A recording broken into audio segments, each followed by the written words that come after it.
Well, hi again, everybody, and welcome back to another edition of Diamond Chat, courtesy of AM 930 WEOL and the Chronicle Telegram. And, of course, a great big thank you to our sponsor, Dr. Karen Kramer in Grafton. Tim Alcorn with AM 930, Shaun Bennett with the Chronicle Telegram. And this week, joining us from Bullseye on the afternoon on AM 930 WEOL, no, it's not Bull, but it's Matt Douglas. You hear his voice a lot during that Bullseye on the afternoon show. Matt, great to have you with us. Yeah, glad to be with you guys. Excited to do this. Thanks for inviting me.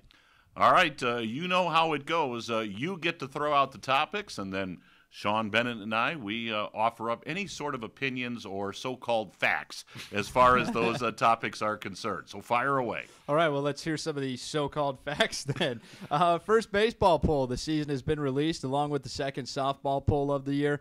Obviously, some local teams making it in on there. What do we have? All right, we'll start with baseball. On the baseball side, the first poll is out, and there certainly is some good news for some local teams. We've talked throughout these Diamond Chats about the outstanding season they're having over at Amherst. Comets come in at number 9 in Division I. So Matt Rossitano's team makes a very impressive first poll debut. They come in at number 9. In Division III, Elyria Catholic comes in at number 8. Panthers are 9-2 on the year. And keep in mind, those two losses were very, very difficult setbacks at the hands of Amherst and Elyria early on this year. They could very easily be 11-0, but still a nice debut for Elyria Catholic coming in at number 8 in Division III. And we talked last week on Diamond Chat about Lake Ridge. They are putting together an outstanding high school baseball season. And for Lake Ridge, Division IV, they come in at number 4. So a good start for the teams as far as the polls are concerned. Yeah, on the softball side, it's the same 3 teams. A little bit of movement in the polls. Elyria is sitting number 6th in Division I, dropping down from number 3.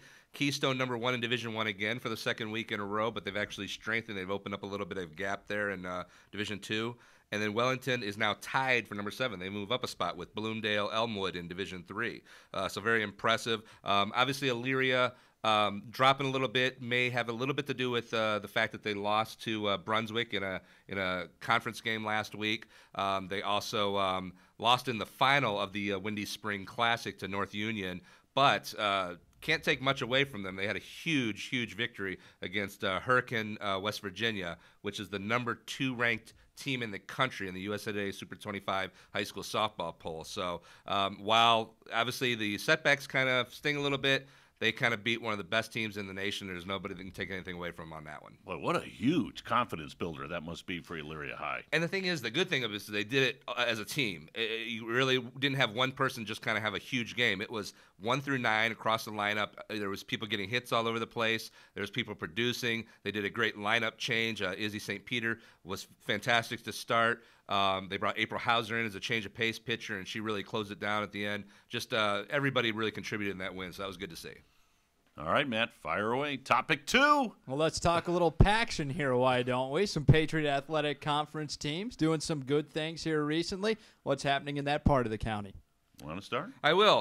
The big news this week and this season and pretty much every year as far as PAC softball goes is Keystone. But making the news this week, not a player, not the, it was Ed Piazza, or Jim Piazza, sorry. Jim Piazza becomes the winningest coach in Keystone softball history. Past Dave LeFew, he had his 429th win last Wednesday against Brooklyn, and then he now currently sits at 434-60 is his career record. So big win there for them. Autumn McCord with a home run, double, 4 RBIs in that game. Maddie Nunez, 4 hits, 2 triples, 4 RBIs, and special, his daughter Brooke Piazza had a double in that game as well. So big news there. Also, a couple other big performances this week for Keystone. Autumn McCord had 3 hits, a double, and an RBI in a game. Maddie Nunez, 4 hits, 2 triples, and 4 RBIs. Sydney Campbell improved to 15-0. And Oberlin, Myola Holt had 3 hits and 2 RBIs. And in Columbia, Allison Boucher had 3 hits, 2 homers, and 6 RBIs in a game. Emily Berg had 3 hits, 2 RBIs in a game. And Ambrielle Stair had 4 hits, a triple, and 4 RBIs in a game. By the way, Shaun Bennett went way over his 1 minute allotted mark. 10 seconds, only 10 seconds. And you mentioned with the polls, Wellington. So, boy, some good softball news out of the Patriot Athletic Conference. Now, over on the baseball side, This has been a great race unfolding as far as the pack is concerned, and we want to tip our cap to the Firelands Falcons. They are 8-0 in Stars Division play in the pack.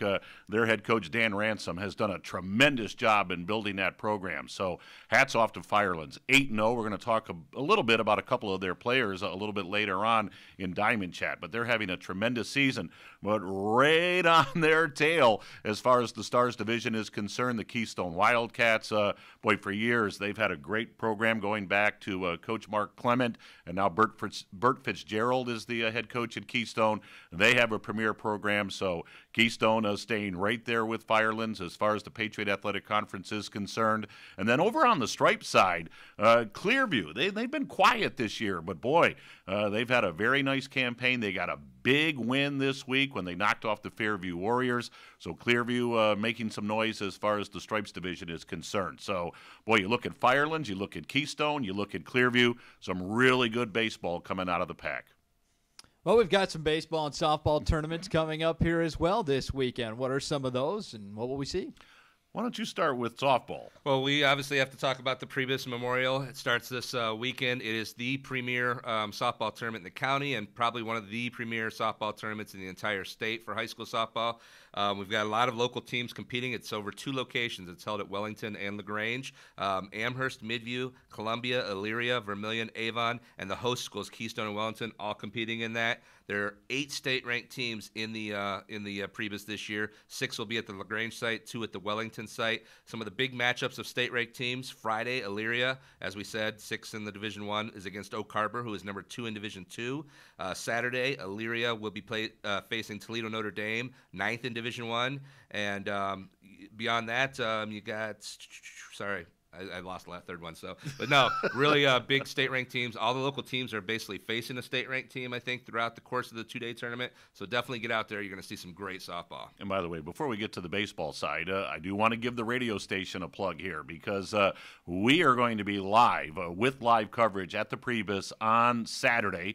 I'll be starting things off on Saturday morning on WEOL. We'll have live coverage of Keystone taking on Columbus DeSales, and then the guy who is offering some audio from behind the microphone, or behind the camera, I should say, for this week's Diamond Chat, Matt Douglas. Matt, you're going to have Amherst, correct? I am indeed. Amherst going to take on Anthony Wayne from down there in White House. Should be a good game from what I've seen. These two teams could be pretty evenly matched. And then to wrap things up on Saturday on WEOL, boy, you talk about a great local matchup softball. I'll have the privilege of calling it Keystone and Midview. I'm already excited about calling that game on Saturday afternoon. That's going to be a great one. That'll be double coverage because we'll be covering that game as well. And Chronicle is going to be all over it as well. Tim Gebhardt will be out at the Wellington location. I'll be at the LaGrange location.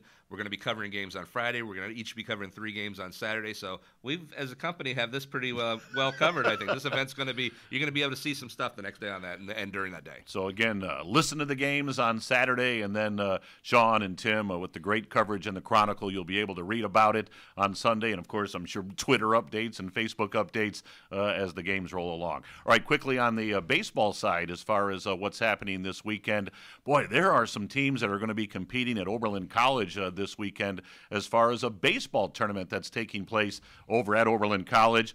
You're going to have Columbia, Wellington, Elyria Catholic, all going over to Oberlin College this weekend to take part in what should be an outstanding weekend of baseball at Oberlin College. So if you're a softball fan, you've got the Priebus. If you're a baseball fan over at Oberlin College this weekend, there should be some outstanding matchups. Let's hope the weather cooperates. So yeah, I think Lake Ridge is in Lake Ridge, yeah. So two of the state-ranked county teams are going to be at that baseball event. So that's big. Yep. Didn't mean to leave Lake Ridge out. So Lake Ridge, Columbia, Wellington, Elyria Catholic, all at a tournament this weekend over at Oberlin College. So, wow, if the weather cooperates, some great baseball, some great softball this weekend. Yeah, it's a big weekend for to be on the diamonds in Lorain County. No doubt. All right, Matt, fire away. Hey, guys, it's become a bit of a staple here on the Dr. Karen Kramer Diamond Chat. How about a little name dropping now? Name dropping. You want me to start with this one? Go ahead, yes. All right. We'll start things off. I mentioned Firelands. Boy, 8-0 as far as Patriot Athletic Conference play is concerned, and they have had some outstanding performances. So I'll drop a couple of Falcon names in here. Their ace on the hill, Evan Lacey. Evan, as we tape this, 4-0 on the year, a 0.87 ERA. Think about that. Less than one earned run per game for Evan Lacey. He's having a tremendous campaign for Dan Ransom's team. Alex Brill for Firelands hitting over 560. A game earlier this week, he had 2 triples in the same inning. Wow. So, obviously, he's got some speed on the base paths as well. So, Evan Lacey and Alex Brill over at Firelands putting together outstanding campaigns. Seems like every week we talk about Evan Shawver as far as the Diamond Chat is concerned, the pitcher for Amherst. Boy, he had another big strikeout performance in a game this week. He pitched a shutout, had 14 strikeouts in the game. He's having a tremendous season. And Leighton Banjoff over at Elyria Catholic. We had EC's win on Saturday when they mercy ruled North Ridgeville. Leighton had a big ball game in that contest on WEOL. He came back on Monday, had a 3-hit performance, a double, and 4 RBIs. Leighton Banjoff putting together a very special season for EC. And I'll tease a little bit. You're going to hear from Leighton Banjoff and see him in just a minute or two here on Diamond Chat. All right, I'll try to go as quick as I can. You know, I like to rattle these off. But I want to start with we had the JB Firestone tournament as well as the Wendy's last weekend, and some big performances out of some of the EC players there. First off, against Oberlin, Stephanie Griffith, who is not their normal starter, threw a no-hitter against Oberlin. And helping her out was her twin sister, Kaylee Griffith, who had 3 hits, 2 doubles, and a home run in that game. So it kind of the Griffin sisters kind of came together for a big game there. Also, Megan Allegretto from EC had 3 hits and a home run versus Black River in their opener in that tournament, and a double and a triple against Oberlin. So big performances from Elyria Catholic. Yeah. Some of the other big performances, these are kind of girls that had 3 or more hits this last week. Amherst, Amanda Chrysler had 3 hits and a triple. Kylie McGraw had 3 hits. These are all in one game. Madison Oberg had 3 hits, a home run, 4 RBIs while she got the pitching win. Lindsay Rivas had 3 hits, home run, and 2 RBIs. For Midview, Ella Leonard had 3 hits and a double. Kaylee Evans had 3 hits and 2 RBIs in a game, 4 hits, a double, 2 RBIs in another game, and 3 hits, a double, and 2 RBIs in a game. All 3 games. So Marcella McMahon, 3 hits, double, 3 RBIs, and a pitching win. And then Gabby Shackelford, fresh off her walk-off performance last week, must have been inspired. 5 hits, 2 doubles, a home run, and 6 RBIs in a game. So unbelievable there. And then the last couple, Elyria, Adrian Patrisco had 4 hits, and Jessica Chapman had 3 hits in a game. Avon Lake, Miranda Morrison had 3 hits in 2 games. Saliba Melton had 3 hits. And EC, Kaylee Griffin had 3 hits, a double, and a home run in another game. Oh, I went over. 1:34 on that, but that's all right. Not that I'm keeping track or anything. All right, Matt, what's up next? Well, we got the Bright Smiles segment here on the Dr. Karen Kramer DDS Diamond Chat. Okay, well, I think we're switching over to softball this week, and we're going to go with Keystone sophomore Marley McNulty. Had a outrageous week on the at the plate this week. Super impressive. Super impressive. Starting it off, she went 3 for 4 with a double and an RBI in a 9-0 win over Columbia on last Thursday. 4 for 4 with 2 home runs and 8 RBIs in a 17-1 win over Bowling Green on Saturday. Wow. And then went 3 for 4 with 3 doubles and an RBI and 11-0 win over Wellington on Monday. I mean, just 3 huge performances. So Marley McNulty, she's been getting it done for Keystone. She did it last year as a freshman in the leadoff spot. She's getting it done again. She's kind of like a 5-tool player. She's got the power, the average, the speed. Great defender. So definitely Marley McNulty is worth a bright smile to Jim over there and to all the people in Keystone watching. And even though this is the softball week, as far as the bright smile is concerned, boy, I think you have to get a baseball story in here. He didn't play baseball or isn't playing baseball this year in Lorain County, but a 2013 graduate of Midview High School, Eric Lauer, making his major league debut with the San Diego Padres. Of course, he was a tremendous pitcher at Midview, went on to Kent State, had an outstanding career for the Golden Flashes, now in the San Diego Padres organization. So when a local kid makes the big leagues, that's certainly a bright smile for the entire county. That's just awesome. So congratulations goes out to Eric Lauer. And, of course, Eric becomes one of several Lorain County players that have played at the big league level. So if you're watching this on Twitter or Facebook, drop a comment in there. Let's see if you guys out there watching this can tell us who the other Lorain County Major League Baseball players have been Actually, there's one aside from Eric Lauer that's playing right now. So this will give us 2 Lorain County guys at the big league level currently. But go back in time and kind of leave a comment out there. And who are the other Lorain County Major League Baseball players? But bright smile for Eric Lauer. That's awesome. And I never got to see Eric play baseball. At least I don't know if I covered. I've covered a handful of baseball games. It's usually been softball the last few years. But man, he was a wrecking force on the football field too. And I've covered lots of him Midview games where he just put up some big performances there. So he's definitely an athletic guy, and he gets it done in pretty much everything that he does. So no doubt. I'm pretty excited to see what he does in the major leagues going forward in these next few starts that he gets. Sure. I mentioned that at the radio station. Yeah. That, he was fun to watch on the football field as well. But Major League Baseball player. That's awesome. Yep. All right, I think that does it. We're ready for walk-off? We are. Well, you talk about a multi-sport athlete, Leighton Banjoff at Elyria Catholic. He's done some pretty dynamic things on the football field, but he's an outstanding high school baseball player. Once he finishes up at EC, he'll be heading to Nebraska to play for the Cornhuskers at the college baseball level, but he's a fun guy to talk with. So Leighton Banjoff is coming up next on our walk-off segment. But that's going to do it for this week's Diamond Chat. For Matt Douglas, on the other side of the camera, Shaun Bennett, Kristen Bauer filling in very nicely again for Bruce Bishop. I'm Tim Alcorn saying thank you so much for watching, and we'll talk to you next week on Diamond Chat. Walk off with Leighton Banjoff of Elyria Catholic. So, Leighton, a big season being put together by Elyria Catholic. You've got a great baseball career here at EC, but take us back to when you were a little guy. What's your very first memory of playing baseball? Probably my first memory was I was playing t-ball. I might have been 3 years old, and I was playing up with like the 5-year-olds, you know. And I remember hitting one, and I usually would hit them the farthest. And I just remember kids just following me around the bases as I ran around them. So. Now, what's your favorite baseball memory? Whether it was a kid growing up or here at Elyria Catholic, do you have a memory that really stands out? I believe I was 10, and before the game I ended up eating salami and a peanut butter jelly sandwich, and I ended up hitting a walk-off home run to win the game. And before every game after that, I started eating salami and peanut butter jelly sandwiches. So you had one today? Not today. What did I have to? No, actually I had a peanut butter and jelly toast, to be honest with you. So. All right, well, speaking of food, so let's talk about food that you like. What's your favorite food? I'm big into steak. I like anything, just any type of steak, honestly. It's great. So. And how do you like your steak? I like it medium rare. I don't like it tough. I like the pink in it. Flavor's good.